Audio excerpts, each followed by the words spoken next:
Znači danas snimamo 24 sata u autu. Sa mnom je ovdje Kika. Mama, daj mi Dudu. I sa mnom je i Ređ. Ljudi, ko pobjedi u ovome izazovu 24 sata u autu, znači dobiva 10.000 eura. Ja volio da osvojim te pare da uzmem sebi auto. Ljudi, ja sam vidio jedno jako puno dobro biciklo i jako je skupo. Tako znači hoću da pobjedim. Ljudi, ja sam vidio jednu jako skupu Dudu i hoću da pobjedim da se kupim tu Dudu.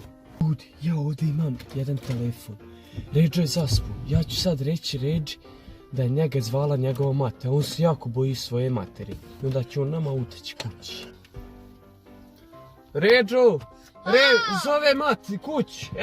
Sad će on kući, eto, ide, krenuo je. Rekla je da ćete istući nekom oklagijom. Klagio!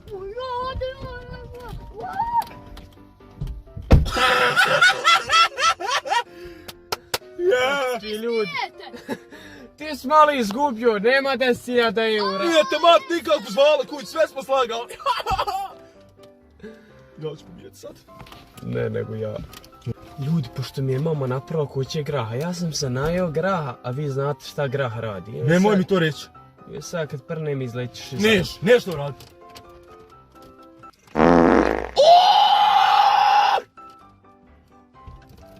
Ajde, bježi kući, 10.000 eura, znači novo auto, uskoro.